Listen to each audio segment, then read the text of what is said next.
বিপদ আসলে কোন দোয়া পড়তে হয়, কিভাবে ফরিয়াদের হাত উত্তোলন করতে হয়, কিভাবে রবের দরবারে নতজানু হয়ে ফরিয়াদ করতে হয়, এটা জানার দরকার আছে না নাই? এরকম হয়েছে না যে দেয়ালে পিঠ থেকে গেছে, চোখে মুখে অন্ধকার, কই যাব, কি করব, বাঁচানোর কেউ না, এরকম হয়েছে কখনো আপনাদের? যদি হয় তাইলে এটার সলিউশন বলবো, না হইলে তো এগুলো বলে লাভ নাই। হয় হয় হয় বিশ্বনবী এরকম কঠিন বিপদে পড়েছেন জীবনের কিছু কিছু মুহূর্তে। বিপদ আসলেই প্রথমে বিশ্বনবী সাল্লাল্লাহু আলাইহি ওয়াসাল্লাম একটা দোয়া পড়তেন। তিনি পড়তেন ইন্না লিল্লাহি ওয়া ইন্না ইলাইহি রাজিউন। নিশ্চয় আমরা আল্লাহর জন্য, নিশ্চয় আমরা কার দিকে ফিরবো ভাই? আবার কার দিকে ফিরবো? আওয়াজ করে বলুন তো, আমরা এসেছি কার কাছ থেকে, আবারও ফিরে যাব কার কাছে? এজন্য বিশ্বনবী পড়ছেন ইন্না লিল্লাহি ওয়া ইন্না ইলাইহি রাজিউন। নিশ্চয় আল্লাহর জন্য, ওই আল্লাহর দিকেই আমরা ফিরে যাব। তারপরে বিশ্বনবী পড়তেন আল্লাহুম্মা আজুরনি ফি মুসিবাতি ওয়াখলুফ লি খায়রাম মিনহা। একসাথে প্রথমে পড়তেন ইন্না লিল্লাহি ওয়া ইন্না ইলাইহি রাজিউন, তারপর পরে পড়তেন আল্লাহুম্মা আজুরনি ফি মুসিবাতি ওয়াখলুফ লি খায়রাম মিনহা। মানে আল্লাহ, এই যে আমি বিপদে ধৈর্য ধারণ করলাম, এটার সব তুমি আমার দাও, আর যেটা হারালাম এর চেয়ে ভালো কিছু দিয়ে মেকআপ করে দিও, ভালো কিছু দিয়ে বদল করে দিও। সুবহানাল্লাহ পড়েন। তাহলে বিপদ আসলে আমরা কি করব? কথা বলেন। এই যে আমি শুয়েছিলাম, নাশিদ গাচ্ছিল ওরা, এদেশে পরস্পরে দেখা হলে দেয় সালাম, এদেশে আমজনতার হৃদয় জুড়ে পাকালাম, এদেশে বিপদ এলে সর্বজনে সর্বক্ষণে দোয়া পড়ে ইন্না লিল্লাহি। কি পড়ে? সুবহানাল্লাহ সুবহানাল্লাহ সুবহানাল্লাহ সুবহানাল্লাহ। এদেশে আজান শুনে সূর্য ওঠে শহর গ্রামে, এদেশে আজান শুনে সূর্য ডুবে সন্ধ্যা নামে, এদেশে সকল কাজে সবাই বলে বিসমিল্লাহ, এদেশে ভালো কিছু দেখে শুনে হাসি মুখে সবাই বলে মাশাআল্লাহ। সুবহানাল্লাহ পড়েন। তাহলে বিপদ এলে আমরা কি পড়ি? কথা বুঝলে সবাই উত্তর দিতে হবে, বিপদ এলে কি পড়ি?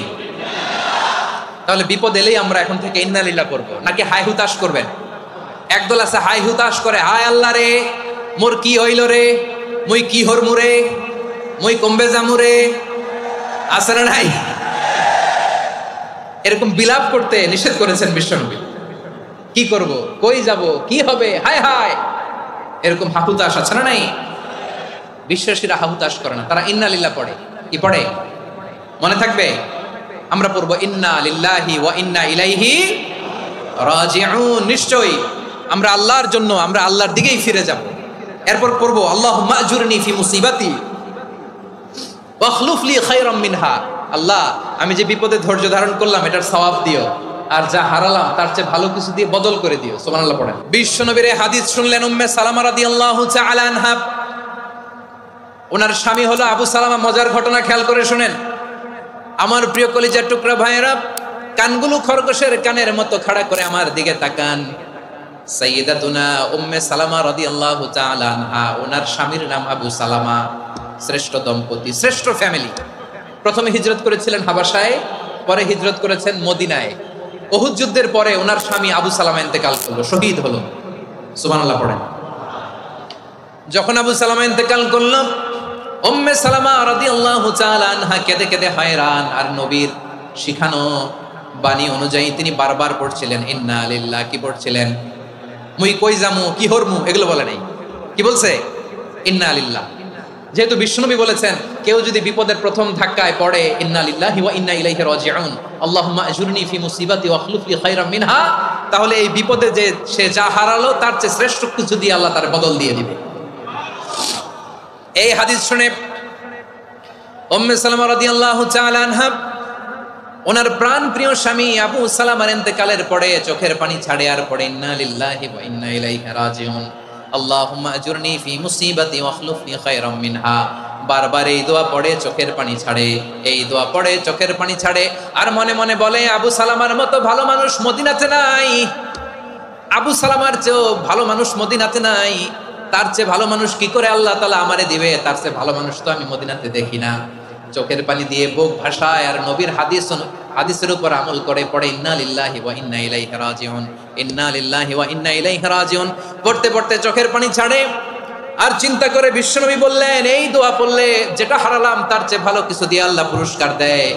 আবু সালামার চেয়ে ভালো মানুষ মদিনার মধ্যে আর কে হতে পারে? কি আজীব তামাশা, কি অবাক করা ঘটনা। কিছুদিন পরে দেখা গেল সাইয়্যিদুল মুরসালিন রাহমাতাল লিল আলামিন স্বয়ং বিশ্ব নবী উম্মে সালামাকে বিয়ের প্রস্তাব পাঠিয়েছে। স্বয়ং বিশ্ব নবী উম্মে সালামা রাদিয়াল্লাহু তাআলা থেকে বিয়ের প্রস্তাব পাঠিয়েছেন। উনি রাজি হয়ে গেলেন, বিয়ে হয়ে গেল। উনি হয়ে গেলেন উম্মুল মুমিনিন, আমাদের মা, পুরো মুসলিম উম্মার মা। চিৎকার করে বলেন আল্লাহু আকবার। তাহলে আমার প্রাণপ্রিয় ভাইয়েরা, বিপদে পড়লে আমরা পড়বো ইন্না লিল্লাহি ওয়া ইন্না ইলাইহি রাজিউন, আল্লাহুম্মা আজুরনি ফি মুসিবাতি ওয়াখলুফ লি খায়রাম মিনহা। পড়বেন? পড়বেন না? যারা যারা বিপদ আসলে এই দোয়াটা পড়বেন এখন থেকে আওয়াজ করে ইনশাআল্লাহ বলেন। যা হারাইছেন তার চেয়ে শ্রেষ্ঠ জিনিস দিয়ে বদলা দিবে কে? বিশ্বাস হয়? একটু সন্দেহ লাগে মনে হয়, একটু সন্দেহ আছে? যাদের বিশ্বাস হবে তাদের কি আল্লাহ উত্তম বদলা দিবে, ঠিক কিনা বলেন? তাহলে বিপদে পড়লেই প্রথমে আমরা এটা পড়ব। এরপরে বিপদ আসলে নিজেকে কি করে আল্লাহর কাছে সঁপে দিতে হয় এটাও জানার দরকার আছে না নাই? বিপদে প্রথমে ইন্নালিল্লাহ পড়লাম, ধৈর্য ধারণ করলাম, বিপদ থেকে উদ্ধারের সর্বোচ্চ চেষ্টা করলাম। আমার কাজ যখন শেষ তখন আমি আমার এই বিষয়টা আল্লাহর কাছে সঁপে দিব। কার কাছে সুপর্দ করব? কার কাছে? বিপদে বললে কেমন করে নিজেকে আল্লাহর কাছে সঁপে দিতে হয় আসুন সাইয়েদনা ইব্রাহিম আলাইহিস সালামের জীবনী থেকে জানি। হাতে রশি বেঁধে, পায়ে রশি বেঁধে আল্লাহর খলিল ইব্রাহিম আলাইহিস সালামকে আগুনের মধ্যে নিক্ষেপ করা হবে। আহা, এটার বলে অগ্নি পরীক্ষা। উনি অগ্নি পরীক্ষার সম্মুখীন হয়েছিলেন। এজন্য কঠিন পরীক্ষাকে আমরা অগ্নি পরীক্ষার সাথে তুলনা করি, ঠিক কিনা? সাইয়েদনা জিবরাইল এসে বললেন, ও আল্লাহর খলিল, ওরা তো আপনার হাতও বেঁধে ফেললো, পাও বেঁধে ফেললো, নড়াচড়ার সুযোগ নাই, বলেন আমি জিবরিল ফেরেশতা আপনার জন্য কি করতে পারি? আল্লাহর খলিল ইব্রাহিম বলেন, ও জিবরাইল, তোমার কাছে আমার কোনো চাওয়া পাওয়া নাই। সুবহানাল্লাহ বলেন। তোমার কাছে বলার কিছু নাই, তোমার সাহায্যের আমার দরকার নাই। সাইয়েদনা ইব্রাহিম আলাইহিস সালামকে হাতে পায়ে রশি বেঁধে, হাত পা বাঁধা অবস্থায় জ্বলন্ত অগ্নিকুণ্ডে যখন নমরুদের দলবল নিক্ষেপ করবে, আল্লাহর খলিল কিভাবে নিজেকে আল্লাহর কাছে সঁপে দিয়েছেন পটুয়াখালীর ভাইরা খেয়াল করে শুনুন। হাত পা বেঁধে আল্লাহর খলিলকে যখন নিক্ষেপ করা হবে, তিনি মুখ ফুটে বলে ফেললেন, হাসবুনাল্লাহু ওয়া নি'মাল ওয়াকিল। হাসবুনাল্লাহু ওয়া নি'মাল ওয়াকিল, আমার জন্য আল্লাহই যথেষ্ট, আমার জন্য আল্লাহই যথেষ্ট। তিনি আমার সবচেয়ে বড় গার্ডিয়ান, তিনি আমার সবচেয়ে বড় অভিভাবক। জিব্রাইলের সাহায্যে অফারকে ফিরিয়ে দিলেন। দুনিয়ার বুকে কারো কাছে কিছু বলেন নাই, মুখ ফুটে বলেছেন হাসবুনাল্লাহ। ও আমার পটুয়াখালীর প্রাণের ভাইয়েরা খেয়াল রাখবেন, কোন বান্দা তার হাতে থাকা সব চেষ্টাটুকুন করার পরে মুখ ফসকে মুখ দিয়ে যখন বলে ফেলে হাসবুনাল্লাহ, বান্দা যখন হাসবুনাল্লাহ বলে ফেলে, ওই ব্যাপারটা ডিল করার দায়িত্ব স্বয়ং আল্লাহ আরশের উপর থেকে নিয়ে নেয়।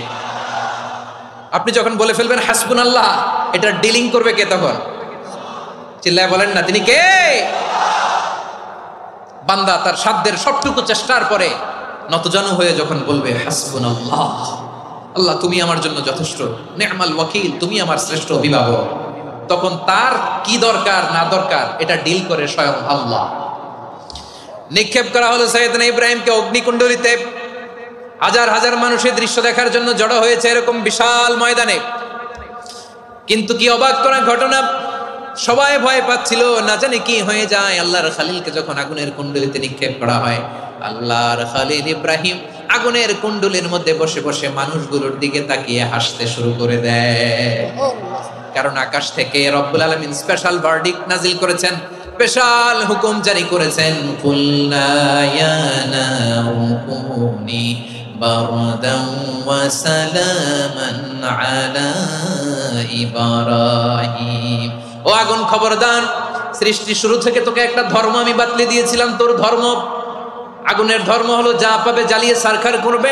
আল্লাহ বলল, ও আগুন, তোর ধর্ম দিয়েছিলাম তুই সব জ্বালিয়ে পুড়িয়ে সারখার করে দিবি, কিন্তু ক্ষণিকের জন্য আমি তোর জ্বালিয়ে দেওয়ার ক্ষমতাটাকে কেড়ে নিলাম, জ্বালিয়ে ভস্ম করে দেওয়ার ক্ষমতা আমি কেড়ে নিলাম। কুনি বারদান, ঠান্ডা হয়ে যা, কিন্তু এত বেশি ঠান্ডা হবি না আবার আমার ইব্রাহিমের জন্য সর্দি লেগে না যায়।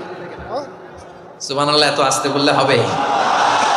কুনি বারদান, বারদ মানে বরফ, ঠান্ডা, ঠান্ডা হ, কিন্তু এত ঠান্ডা হবি না যাতে আমার ইব্রাহিমের কষ্ট হয়। আগুন বলে, আল্লাহ একবার বললাম ঠান্ডা হ, আবার বলো এত ঠান্ডা হবি না যাতে খালিলের সর্দি না লাগে। কেমন ঠান্ডা হব, কেমন এনভায়রনমেন্ট তৈরি করে দেব বলো।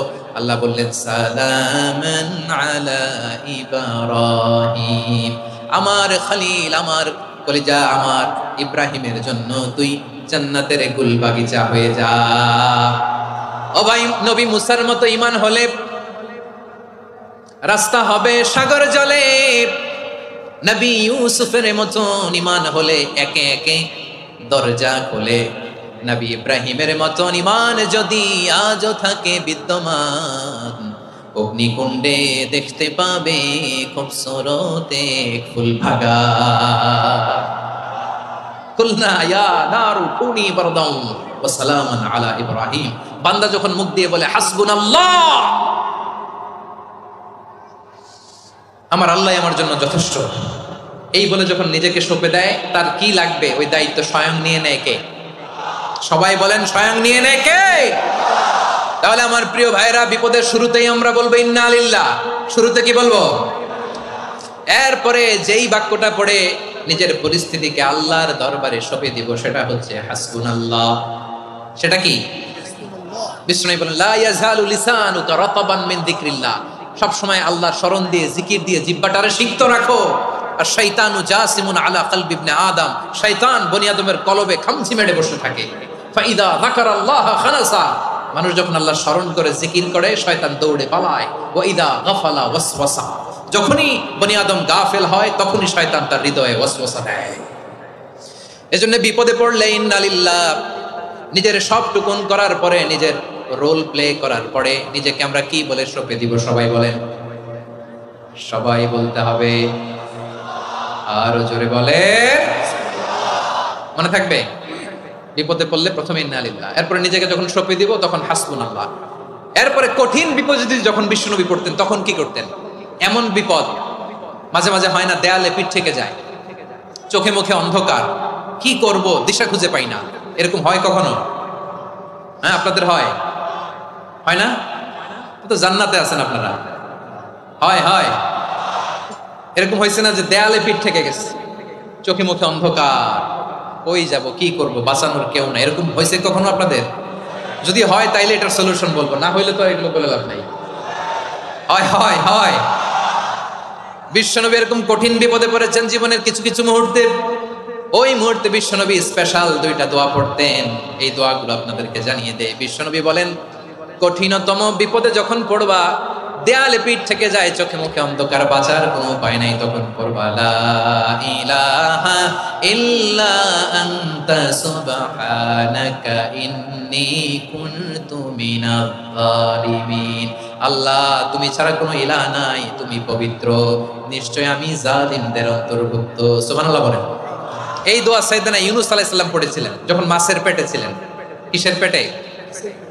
এবং অনেক মুফাসসিরিন ইকরাম বলেছেন, অনেক আহলুল ইলমরা বলেছেন, এটা হচ্ছে ইসমে আজম। ইসমে আজম এমন দোয়া যেটা দিয়ে দোয়া করলে আল্লাহ দোয়া কবুল করে, কিন্তু এটা কোনটা, এটা নিয়ে ইখতিলাফ আছে। কোন আহলুল ইলম বলেন লা ইলাহা ইল্লা আনতা সুবহানাকা ইন্নী কুনতু মিনাজ জালিমিন, এটা হচ্ছে ইসমে আজম। বিপদে পড়লে এই দোয়া পড়তে হয়, লা ইলাহা ইল্লা আনতা সুবহানাকা ইন্নী কুনতু মিনাজ জালিমিন। এটা পড়বেন আপনারা।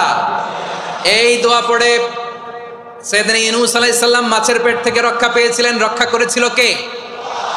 তুমি ইউনূস নবীরে যখন খাইলো মাছেতে গিলিয়া, ফেরেশতা পাঠাইয়া দিলে ইসমে আজম দিয়া। প্রাণে ছিল যাহার ভয়, সেথা পাইল আশ্রয়। প্রাণে ছিল যাহার ভয়, সেথা পাইল আশ্রয়। মাছের পেট হতে সে যে পেল পরিত্রাণ। আল্লাহু আল্লাহু তুমি জাল্লে জালালুহু, শেষ করা তো যায় না গে তোমার গুণগান। আল্লাহু আল্লাহু, সুবহানাল্লাহ পড়ে। লা ইলাহা ইল্লা আনতা সুবহানাকা ইন্নী কুনতু মিনাজ জালিমিন। বিশ্বনবী বললেন, দেয়ালে পিঠ থেকে গেলে, চোখে মুখে অন্ধকার, বাঁচার কোনো উপায় নাই, তখন এই দোয়াটা পড়তে হবে। এই দোয়া পড়ে আল্লাহর কাছে ফরিয়াদ করলে বিপদ মুক্ত করবেন কে? এই দোয়াটা আল্লাহর কাছে এত পছন্দনীয় কারণ এই দোয়ার প্রথম অংশে আছে তাওহীদ, আল্লাহর একত্ববাদের ঘোষণা।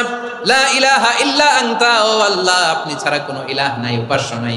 এই কথা বললে আল্লাহ বড্ড খুশি হয়ে যায়। সুবহানাল্লাহ পড়েন। এ দোয়ার দ্বিতীয় অংশে আছে তাসবিহ, মানে আল্লাহর প্রশংসা, প্রশংসা সূচক বাণী। সুবহানাক সুবহানাক সুবহানাক, ও আল্লাহ আমি আপনার পবিত্রতা ঘোষণা করছি, সুবহানাক। এই কথা শুনলেও আল্লাহ খুশি হয়ে যায়। সুবহানাল্লাহ পড়েন। এই দোয়ার তৃতীয় অংশে আছে তাকরীর। তাকরীর মানে পাপের স্বীকৃতি। তাকরীর মানে কি? তাকরীর মানে পাপের স্বীকৃতি। এই দোয়ার তৃতীয় অংশে আছে ইন্নী কুনতু মিনাল যালিমিন, ও আল্লাহ আমি জালিমদের অন্তর্ভুক্ত। আল্লাহ আল্লাহ আমি জালেম, আল্লাহ আমি ভুল করেছি, অন্যায় করেছি, আল্লাহ আমি জালিমদের অন্তর্ভুক্ত। এই পাপের স্বীকৃতি, অ্যাকনলেজমেন্ট আল্লাহ বড্ড পছন্দ করে। যখন আল্লাহর কাছে আপনি ছোট হবেন, ছোট হতে হতে যত ছোট হবেন ওই দৃশ্যটা দেখতে আল্লাহ বড্ড পছন্দ করে। সুবহানাল্লাহ বলেন। 3 নম্বর অংশ ইন্নী কুনতু মিনাজ জালিমিন, আল্লাহ আমি জালেমদের অন্তর্ভুক্ত।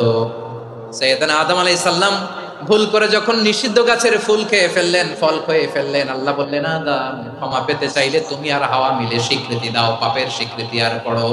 রব্বানা যালামনা আনফুসানা ওয়া ইল্লাম তাগফির লানা ওয়া তারহামনা লানাকুনান্না মিনাল খাসিরিন।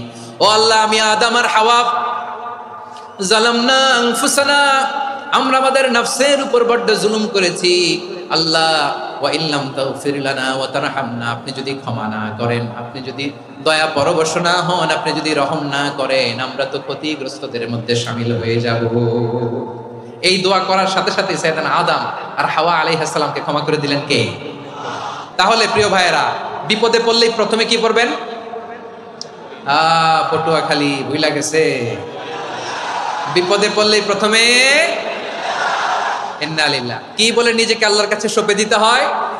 হাসবুনাল্লাহ। চরম বিপদে দেয়ালে পিঠ থেকে গেছে, তখন লা ইলাহা ইল্লা আনতা সুবহানাকা ইন্নী কুনতু মিনাজ জালিমিন। এরপরে লা ইলাহা ইল্লাল্লাহুল আযীমুল হালিম। এই দোয়া আকস্মিক বিপদ, হঠাৎ যেন কোনো বিপদ আমাকে পেয়ে না বসে, এটার জন্য বিসমিল্লাহিল্লাযী লা ইয়াদুররু মা ইসমিহি শাইউন ফিল আরদি ওয়ালা ফিস সামাই ওয়া হুয়াস সামিউল আলীম। সকালে 3 বার, রাতে 3 বার। আর মারাত্মক tension, hyper tension, anxiety, depression থেকে বাঁচার জন্য 2 দোয়া, ইয়া হাইয়্যু ইয়া কাইয়্যুম, ইয়া হাইয়্যু ইয়া কাইয়্যুম, মনে থাকবে? আর আল্লাহুম্মা ইন্নী আবদুক, এই দোয়া। ঋণ থেকে বাঁচার জন্য 2 দোয়া, আল্লাহুম্মা ইন্নী আউযু বিকা মিনাল হাম্মি ওয়াল হাযান, এটা। আর আল্লাহুম্মা কফিনি বিহালালিকা আন হারামিকা ওয়া আগনিনি বিফাদলিকা আম্মান সিওয়াক। আর সব সময় পড়ার জন্য একটা আমল দিয়ে যাই, উঠতে বসতে, অফিসে যাচ্ছেন, অফিস থেকে ফিরতেছেন, বসে আছেন, শুয়ে আছেন, ছোট্ট এক শব্দে আমরা যেন বেশি বেশি পড়ি আস্তাগফিরুল্লাহ। আওয়াজ করে আমার সাথে পড়ুন আস্তাগফিরুল্লাহ। আবার পড়ুন আস্তাগফিরুল্লাহ। আল্লাহ রাসূল সাল্লাল্লাহু আলাইহি ওয়াসাল্লাম বলেন, মান লাজিমাল ইস্তিগফার, যে সব সময় এরকম ইস্তিগফারের সাথে লেগে থাকে, জাআলাল্লাহু লাহু মিন কুল্লি দীকিন মাখরাজা, আল্লাহ তাআলা তাকে কোনো বিপদে আটকান না, সে জীবনে আটকাবে না। যে কোনো বিপদে আল্লাহ তার রাস্তা বের করে দিবেন, way out, you will get a way out and solution. সুবহানাল্লাহ। ওয়া মিন কুল্লি হাম্মিন ফারাজা, দুশ্চিন্তা মুক্ত হবে। ওয়া ইয়ারযুকহু মিন হাইসু লা ইয়াহতাসিব, এমন জায়গা থেকে আল্লাহ রিজিকের বন্দোবস্ত করবে যেটা সে কল্পনাও করে নাই। আওয়াজ করে পড়েন সুবহানাল্লাহ। তাহলে মনে থাকবে আস্তাগফিরুল্লাহর কথা। সব শেষ কথা বলবো, সব শেষ আমার প্রিয় ভাইয়েরা। এটা গেল নিজের বিপদ। কিসের বিপদ? নিজে যদি বিপদে পড়েন। অন্যের বিপদ যদি দেখেন, এটার জন্য একটা দোয়া আছে। অনেক সময় আমরা দেখি হাসপাতালে ক্যান্সারের 3rd স্টেজে চলে গেছে, লোকটা হ্যাংলা হয়ে, চিকন হয়ে, হায়রে কি কষ্ট পায়, দেখি না? বিষ্ণু বলে একটা দোয়া যদি কেউ অন্যের কোনো বিপদ দেখে পড়ে, ওই বিপদ তার জীবনে কখনো আসবে না। শুনবেন? শোনার আগ্রহ আছে? অনেক সময় হয় যে আমরা মহাসড়ক দিয়ে যখন চড়ি, দুর্ঘটনায়, আইরে আল্লাহ, দুর্ঘটনায় মানুষের মাথা একদিকে, দেহ আরেকদিকে, ব্লিডিং, এরকম হয় না? আল্লাহ তুমি হেফাজত করো। বিশ্বনবী বলেন, এই দুর্ঘটনা দেখে কেউ যদি এই দোয়াটা পড়ে, তার জীবনে সে কোনোদিন এরকম অ্যাক্সিডেন্টের সম্মুখীন হবে না। শুনবেন? বিশ্বনবী বলেন, অন্যের বিপদ দেখে কেউ যদি পড়ে, আলহামদুলিল্লাহিল্লাযী আফানি মিম্মা বাতালাকা বিহি ওয়া ফাদ্দালানি আলা কাসীরিন মিম্মান খালাকা তাফদীলা, মানে প্রশংসা সেই আল্লাহর, যে আল্লাহ তাআলা তোমাকে যেই জিনিস দিয়ে পরীক্ষা করেছে, আমাকে ওইটা থেকে বাঁচিয়ে দিয়েছে। তোমাকে আল্লাহ যেই বিপদে ফেলেছে, আমাকে ওই বিপদ থেকে তিনি মুক্ত রেখেছে, আর তার অনেক সৃষ্টির উপর আমাকে তিনি প্রাধান্য দিয়েছে। সুবহানাল্লাহ পড়েন। যে কোনো বিপদ, কারো ক্যান্সার দেখে যদি এই দোয়াটা আপনি বিশ্বাসের সাথে পড়েন, জীবনে কোনোদিন ক্যান্সার রোগে আক্রান্ত হবেন না। দুর্ঘটনা দেখে যদি পড়েন, ওই দুর্ঘটনা আপনাকে স্পর্শ করবে না। যে কোনো কারো বিপদ দেখে যদি কোনো বিশ্বাসী বান্দা এই দোয়া পড়ে, বিশ্বনবী বলেন লাম ইউসিবহু যালিকাল বালা, ওই বিপদ তাকে আর ধরবে না। উফিয়া মিনহু মিন যালিকাল বালা কাইনাম মা কান, সে যতদিন হায়াত পাবে কোনোদিন ওই বিপদ তাকে স্পর্শ করবে না। এই দোয়াটা পড়তে রাজি আছেন আমার প্রিয় ভাইরা? তাহলে পুরো আলোচনার সেন্ট্রাল থিম হচ্ছে আমাদের জীবনে বিপদ আসবে, কষ্ট আসবে, দুঃখ আসবে, কিন্তু বিপদে আপদে আমরা হাল ছেড়ে দিব না, হতাশ হব না। মুমিন হতাশ হয় না, নিরাশ হয় না, হাল ছেড়ে দেয় না। মুমিন ভরসা রাখে একজনের উপর। আওয়াজ করে বলুন, তিনি কে? বিপদে পড়লে আমাদেরকে উদ্ধার করে কে? আবার আমাদেরকে যদি কোনো নেয়ামত আল্লাহ দিতে চান, ওইটা কেড়ে নেওয়ার ক্ষমতা কারো আছে? তাহলে আমরা কানেক্টিভিটি বাড়াবো কার সাথে? আমাদের প্রার্থনার ফরিয়াদের হাত তুলবো কার কাছে? রাজি আছেন পটুয়াখালীর ভাইয়েরা? মনে থাকবে কথাগুলো। আল্লাহ তাআলা আমাদের সবাইকে কথাগুলো বোঝার ও আমল করার তৌফিক দান।